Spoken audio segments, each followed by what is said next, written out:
بن ولید کے برابر کسی کو نہیں سمجھا۔ پھر حضرت ابوبکر کی خلافت کے دوران میں بھی ہمارا یہی درجہ رہا۔ صلح حدیبیہ میں طے پایا تھا کہ مسلمان اس سال تو عمرہ کے بغیر لوٹ جائیں، البتہ انہیں آئندہ سال عمرہ کی اجازت ہوگی۔ اس معاہدے کی روح سے آپ صلی اللہ علیہ وسلم نے عمرہ قضا کی نیت کر کے مدینہ منورہ روانہ ہوئے۔ اس موقع پر آپ صلی اللہ علیہ وسلم کے ساتھ 2000 صحابہ تھے۔ روانہ ہوتے وقت حضور صلی اللہ علیہ وسلم نے اعلان فرمایا تھا کہ جو لوگ صلح حدیبیہ کے موقع پر موجود تھے ان سب کا ساتھ چلنا ضروری ہے۔ چنانچہ وہ سبھی صحابہ ساتھ روانہ ہوئے۔ ان کے علاوہ کچھ وہ بھی تھے جو حدیبیہ میں شریک نہیں تھے۔ حضور صلی اللہ علیہ وسلم کے ساتھ قربانی کے جانور بھی تھے۔ اس سفر میں حضور صلی اللہ علیہ وسلم نے احتیاط کے طور پر ہتھیار بھی ساتھ لے لیے تھے۔ مسلمانوں میں سے 100 آدمی گھڑ سوار تھے۔ ان کے امیر محمد بن مسلمہ رضی اللہ تعالیٰ عنہ تھے۔ حضور اکرم صلی اللہ علیہ وسلم نے مسجد نبوی کے دروازے پر احرام باندھ لیا۔ قریش کے کچھ لوگوں نے جب صحابہ کرام کے ساتھ ہتھیار دیکھے تو وہ بوکھلا کر مکہ معظمہ پہنچے اور قریش کو بتایا کہ مسلمان ہتھیار لے کر آئے ہیں اور ان کے ساتھ گھڑ سوار دستہ بھی ہے۔ قریش یہ سن کر بدحواس ہوئے اور کہنے لگے، ہم نے تو کوئی ایسی حرکت نہیں کی جو اس معاہدے کے خلاف ہو، بلکہ ہم معاہدے کے پابند ہیں۔ جب تک صلح نامے کی مدت باقی ہے ہم اس کی پابندی کریں گے۔ پھر آخر محمد صلی اللہ علیہ وسلم کس بنیاد پر ہم سے جنگ کرنے آئے ہیں؟ آخر قریش نے مکر بن حفص کو قریش کے ایک جماعت کے ساتھ روانہ کیا۔ انہوں نے آپ صلی اللہ علیہ وسلم سے ملاقات کی اور کہا، آپ ہتھیار بند ہو کر حرم میں داخل ہونا چاہتے ہیں، جبکہ معاہدہ یہ نہیں ہوا تھا۔ اس پر آپ صلی اللہ علیہ وسلم نے فرمایا، ہم ہتھیار لے کر حرم میں داخل نہیں ہوں گے۔ معاہدے کے تحت صرف میانوں میں رکھی ہوئی تلواریں ہمارے ساتھ ہوں گی، باقی تمام ہتھیار ہم باہر چھوڑ کر جائیں گے۔ مکرز نے آپ صلی اللہ علیہ وسلم کی بات سن کر اطمینان کا اظہار کیا اور قریش کو جا کر اطمینان دلایا۔ جب حضور اکرم صلی اللہ علیہ وسلم مکہ معظمہ میں داخلے کا وقت آیا تو قریش کے بڑے بڑے سردار مکہ معظمہ سے نکل کر کہیں چلے گئے۔ ان لوگوں کو حضور صلی اللہ علیہ وسلم سے بغض تھا، دشمنی تھی۔ وہ مکہ معظمہ میں حضور اقدس صلی اللہ علیہ وسلم کو برداشت نہیں کر سکتے تھے، اس لیے نکل گئے۔ آخر آپ صلی اللہ علیہ وسلم اور صحابہ کرام مکہ معظمہ میں داخل ہوئے۔ حضور اقدس صلی اللہ علیہ وسلم اس وقت اپنی اونٹنی قصوہ پر سوار تھے۔ صحابہ کرام آپ صلی اللہ علیہ وسلم کے دائیں بائیں تلوار لیے چل رہے تھے اور سب لبیک اللہم لبیک پڑھ رہے تھے۔ روانہ ہونے سے پہلے باقی ہتھیار آپ صلی اللہ علیہ وسلم نے ایک جگہ محفوظ کرا دیے تھے۔ وہ جگہ حرم سے قریب ہی تھی۔ مسلمانوں کی ایک جماعت کو ان ہتھیاروں کی نگرانی کے لیے مقرر کیا گیا تھا۔ مکہ کے مشرکوں نے مسلمانوں کو بہت مدت بعد دیکھا تھا۔ وہ انہیں کمزور سے لگے تو آپس میں کہنے لگے، یثرب کے بخار نے مہاجرین کو کمزور کر دیا ہے۔ یہ بات آپ صلی اللہ علیہ وسلم تک پہنچی تو حکم فرمایا، اللہ تعالیٰ اس شخص پر رحمت فرمائے گا جو ان مشرکوں کو اپنی جسمانی طاقت دکھائے گا۔ اس بنیاد پر آپ صلی اللہ علیہ وسلم نے صحابہ کرام کو حکم دیا کہ طواف کے پہلے 3 چکروں میں رمل کریں، یعنی اکڑ کر چلیں اور سینہ تان کر چلیں اور مشرکین کو دکھا دیں کہ ہم پوری طرح طاقتور ہیں۔ اس کے بعد جب مسلمانوں نے رمل شروع کیا تو مکہ کے دوسرے مشرکوں نے ان مشرکوں سے جنہوں نے مسلمانوں کو کمزور بتایا تھا کہا، تم تو کہہ رہے تھے کہ انہیں یثرب کے بخار نے کمزور کر دیا ہے، حالانکہ یہ تو پوری طرح طاقتور نظر آ رہے ہیں۔ اس وقت آپ صلی اللہ علیہ وسلم نے اپنی چادر اس طرح اپنے اوپر ڈال رکھی تھی کہ دایاں کندھا کھلا ہوا تھا اور اس کا پلو بائیں کاندھے پر تھا۔ چنانچہ تمام صحابہ کرام نے بھی ایسے ہی کر لیا۔ اس طرح چادر لینے کو استباء کہتے ہیں اور اکڑ کر چلنے کو رمل کہتے ہیں۔ یہ اسلام میں پہلا استباء تھا اور پہلا رمل تھا۔ اب حج کرنے والے ہوں یا عمرہ کرنے والے، انہیں یہ دونوں کام کرنے ہوتے ہیں۔ نبی کریم صلی اللہ علیہ وسلم معاہدے کے مطابق 3 دن تک مکہ معظمہ میں ٹھہرے رہے۔ 3 دن پورے ہونے پر آپ صلی اللہ علیہ وسلم مکہ معظمہ سے باہر نکل آئے۔ اس دوران آپ صلی اللہ علیہ وسلم نے حضرت میمونہ بنت حارث سے نکاح فرمایا۔ ان کا پہلا نام برہ تھا، حضور اکرم صلی اللہ علیہ وسلم نے تبدیل کر کے میمونہ رکھا۔ عمرے سے فارغ ہو کر حضور صلی اللہ علیہ وسلم مدینہ پہنچے تو ایک سنگین واقعہ پیش آ گیا۔ آپ صلی اللہ علیہ وسلم نے ایک خط روم کے بادشاہ ہرقل کے نام بھیجا تھا۔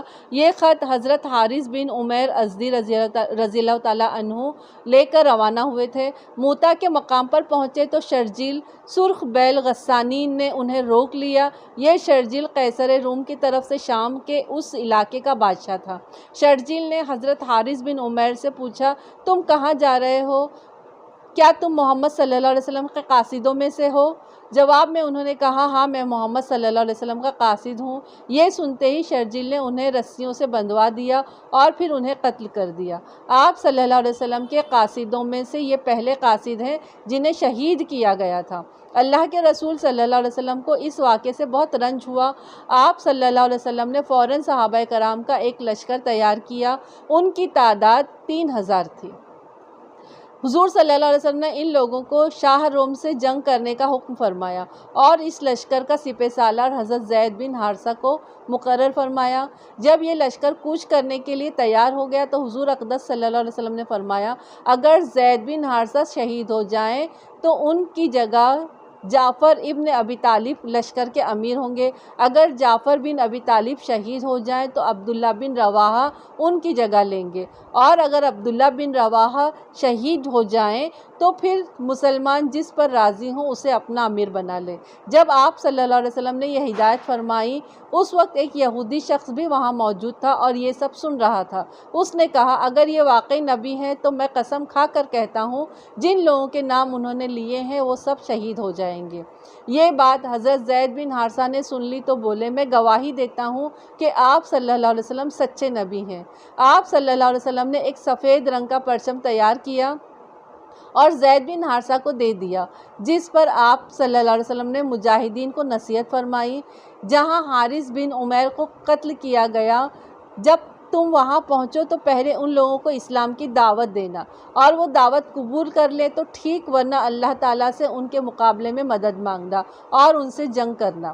لشکر کو روانہ کرتے وقت مسلمانوں نے کہا، اللہ تمہارا ساتھی ہو، تمہاری مدد فرمائے اور تم لوگوں کو خیر اور خوشی کے ساتھ ہمارے درمیان واپس لائے۔ جب یہ لشکر روانہ ہوا تو آپ صلی اللہ علیہ وسلم سنیت الوداع کے مقام تک انہیں رخصت کرنے کے لیے ساتھ چلے۔ وہاں پہنچ کر انہیں نصیحت کی، میں تمہیں اللہ سے ڈرتے رہنے کی نصیحت کرتا ہوں۔ تمہارے ساتھ جو مسلمان ہیں ان سب کے لیے عافیت مانگتا ہوں۔ اللہ کا نام لے کر آگے بڑھو، اللہ کے اور اپنے دشمنوں سے شام کی سرزمین میں جا کر جنگ کرو۔ وہاں تمہیں عبادت گاہوں اور خانقاہوں میں رہنے والے ایسے لوگ ملیں گے جو دنیا سے کٹ گئے ہیں، ان سے نہ الجھنا، کسی عورت کسی بچے پر تلوار مت اٹھانا، نہ درختوں کو کاٹنا، نہ عمارتوں کو مسمار کرنا۔ عام مسلمانوں نے بھی انہیں رخصت کرتے ہوئے کہا، اللہ تمہاری حفاظت فرمائے اور تمہیں مال غنیمت کے ساتھ واپس لائے۔ ان دعاؤں کے ساتھ لشکر روانہ ہوا اور شام کی سرزمین میں پہنچ کر پڑاؤ ڈالا۔ اس وقت صحابہ کرام رضی اللہ عنہم کو معلوم ہوا کہ روم کا بادشاہ شہنشاہ ہرقل 2 لاکھ فوج کے ساتھ ان کے مقابلے کے لیے تیار ہے۔ اس کے علاوہ عرب کے نصرانی قبائل بھی چاروں طرف سے آ کر ہرقل کی فوج میں شامل ہو گئے ہیں اور ان کی تعداد بھی 1 لاکھ کے قریب ہے۔ اس طرح لشکر کی تعداد جو تھی 3 لاکھ تک پہنچ چکی تھی۔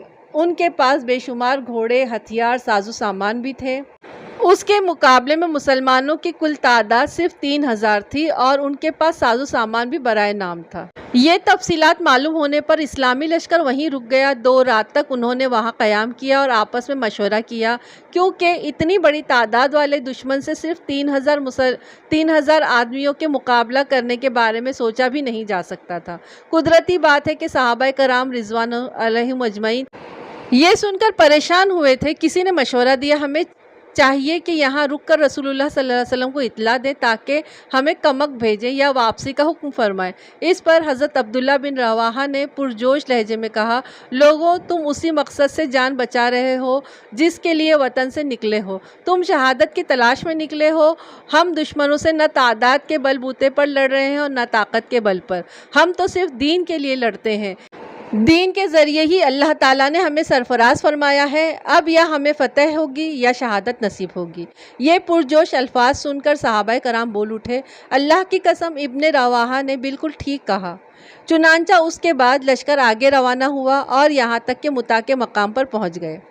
اسی مقام پر رومی لشکر بھی مسلمانوں کے سامنے آ گیا۔ حضرت زید بن حارثہ رضی اللہ تعالیٰ عنہ نے رسول اللہ صلی اللہ علیہ وسلم کا پرچم ہاتھ میں لیا اور دشمن کی طرف بڑھے۔ صحابہ کرام اجمعین ان کی قیادت میں رومی لشکر پر حملہ آور ہوئے۔ مسلمان نے زبردست حملہ کیا۔ ادھر رومی بھی آخر 3 لاکھ تھے، انہوں نے بھی بھرپور حملہ کیا۔ تلواروں سے تلوار ٹکرانے لگی، نیزے اور تیر چلنے لگے، زخمیوں کی آوازیں بلند ہونے لگی، گھوڑوں کی ہنہنانے اور اونٹوں کے بلبلانے کی آوازیں گونجنے لگی۔ اس حالت میں زید بن حارثہ پرچم اٹھائے جنگ کر رہے تھے اور مسلسل آگے بڑھ رہے تھے۔ ان پر جوش کی ایک ناقابل بیان کیفیت طاری تھی۔ ان کے ہاتھوں کتنے ہی رومی جہنم رسید ہوئے، آخر وہ لڑتے لڑتے شہید ہوئے۔ اسی وقت حضرت جعفر رضی اللہ تعالیٰ عنہ نے پرچم لے لیا۔ وہ اپنے سرخ رنگ کے گھوڑے پر سوار تھے۔ اب مسلمان ان کی قیادت میں جنگ کرنے لگے۔ انہوں نے اس قدر شدید جنگ کی کہ بیان سے باہر ہے۔ لڑتے لڑتے ان کا ایک بازو کٹ گیا۔ انہوں نے پرچم بائیں ہاتھ میں پکڑ لیا۔ کچھ ہی دیر میں کسی نے ان کے بائیں بازو پر وار کیا، وہ بھی کٹ گیا۔ انہوں نے پرچم کو اپنی گود کے سہارے سنبھالے رکھا اور اسی حالت میں شہادت کا جام نوش فرمایا۔ اس وقت حضرت عبداللہ بن رواحہ رضی اللہ تعالیٰ عنہ آگے بڑھے اور پرچم اٹھا لیا۔ انہوں نے گھوڑے کے بجائے پیدل جنگ کرنا مناسب جانا اور دشمنوں سے مقابلہ شروع کر دیا۔ انہوں نے بھی دلیری کے ساتھ جنگ کی، یہاں تک کہ وہ بھی شہید ہو گئے۔ اب مسلمان اور عیسائی ایک دوسرے کی صفوں میں گھس چکے تھے اور جنگ گھمسان ہو رہی تھی۔ کافروں کی تعداد چونکہ بہت زیادہ تھی اور مسلمان صرف 3000 تھے، لہٰذا ان کی تعداد کو اس تعداد سے کوئی نسبت ہی نہیں تھی۔ اس لیے ان حالات میں بعض مسلمانوں نے پسپائی اختیار کرنے کا ارادہ کیا، لیکن اسی وقت حضرت عقبہ بن عامر رضی اللہ تعالیٰ عنہ پکار اٹھے، لوگوں، اگر انسان سینے پر زخم کھا کر شہید ہو تو یہ اس کے لیے بہتر ہے کہ پیٹھ پر زخم کھا کر مرے۔ ایسے میں ثابت بن ارقم رضی اللہ تعالیٰ عنہ آگے بڑھ کر گرا ہوا پرچم اٹھا لیا اور بلند آواز میں بولے، مسلمانوں، اپنے میں سے کسی کو امیر بنا لو تاکہ پرچم اسے دے دیا جائے۔ بہت سے صحابہ پکار اٹھے، آپ ہی ٹھیک ہیں۔ یہ سن کر وہ بولے، لیکن میں خود کو اس قابل نہیں سمجھتا۔ ان حالات میں سب کی نظریں حضرت خالد بن ولید پر پڑیں۔ سب نے انہیں امیر بنانے پر اتفاق کیا۔ آج کے لیے بس اتنا ہی، اس کے آگے انشاءاللہ ہم کل دیکھیں گے۔ اور حضرت خالد بن ولید جو سیف اللہ کہلائے، تو وہ جس بھی جنگ میں شریک ہوئے تھے یا جس بھی جنگ میں امیر بنا کر بھیجے گئے تھے، اللہ نے اس میں انہیں نصرت دی تھی، کامیابی عطا فرمائی تھی۔ کوئی جنگ ایسی نہیں تھی کہ جس میں خالد بن ولید رضی اللہ تعالیٰ عنہ ہو اور وہ جنگ مسلمانوں نے نہ جیتی ہو۔ ہر وہ جنگ مسلمانوں نے جیتی جس میں خالد بن ولید رضی اللہ تعالیٰ عنہ تھے۔ تو انشاءاللہ میں الگ سے ان کی جو مضمون ہے وہ الگ سے لے کر آؤں گی انشاءاللہ۔ تو آپ لوگ سنتے رہیے اور پلیز سبسکرائب کریے، جن لوگوں نے نہیں کیا سبسکرائب کر لیے، اور لائک کریے، کمنٹس لکھیے اور شیئر کریے، اور اپنا خوب سارا خیال رکھیے، مجھے دعاؤں میں یاد رکھیے۔ ملتے ہیں انشاءاللہ کل، تب تک کے لیے السلام علیکم، اللہ حافظ۔